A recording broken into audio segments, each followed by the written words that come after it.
Mən sadəcə bu videonu istəyirəm göstərəm. Çox maraqlıdır. Bu günləri deməli bunu bizə dəyərli Tofiq bəy göndərib Yeni Zelandiyadan. Görün, baxın parlament necə olur. Baxın dəyərli dostlar, sizin diqqətiniz üçün mən parlamenti göstərirəm. Bax. If 6 votes opposed.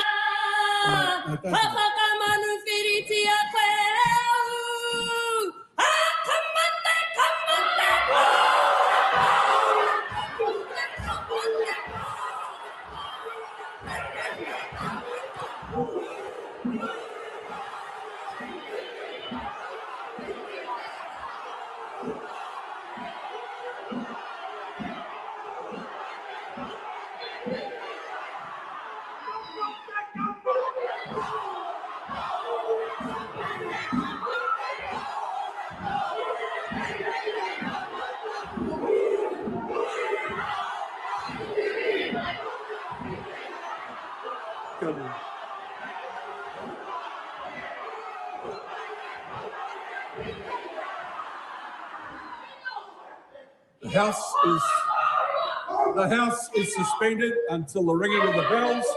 The gallery is to be cleared. Belə, dəyərli dostlar, mən bunu niyə göstərdim? Niyə göstərdim mən bunu dostlar? Bəzi belə deyim də, adını nə qoyaq? Geri zəkalı insanlar, geri zəkalı, ağıldan kəm insanlar, parlament görüblər, dünya görmüblər, mən nə görməmiş insanlar deyirlər ki, xor yaratdılar. Güya ki, bir neçə millət vəkilləri ayın 15-də Azərbaycan Xalq Parlamentində xor yaratdılar. Xor da nə idi? Adamlar söz istəyirlər, etiraz edirlər də. Deyirlər ki, mən söz ver. Söz vermə hüququndan məhrum edir, o da etiraz edir. Gördünüz mü, bax, öz haqları müdafiə etmək üçün parlamentdə nələr elədilər. Nə oldu? Mən icazə verin, bir açıqlama verin. Bu ilin əvvəllərində olmuşdu bu, Yeni Zelandiyada.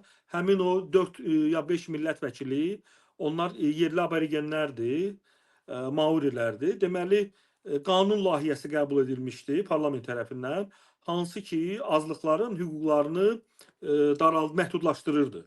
Və buna etiraz aksiyası olaraq həm həmin sənədin, belə deyək ki, məhv edilməsini nümayiş etdirdi, cırdı və o cümlədən də onların qədim rəqsidir. Bu, hansı ki, döyüşdən qabaq, onların adət-ənənəsinə uyğun olaraq onlar müəyyən rəqs növü var ki, bu döyüşə səsləyən rəqsdir. Və açıq şəkildə onlar öz etirazlarını çox kəskin şəkildə bildirdilər.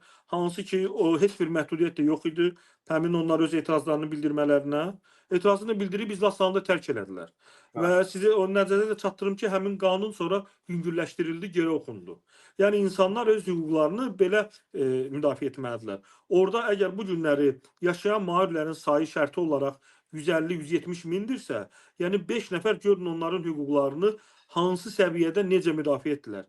Və bu gün də onların timsalında, yəni biz əgər bu günləri öz hüquqlarımızı parlamentin divarları çərçivəsində müdafiə edə bilmiriksə, söz demək, hüququmuz bizim tapdalanırsa, biz necə olar ki, insanların hüquqlarını müdafiə edə bilərik?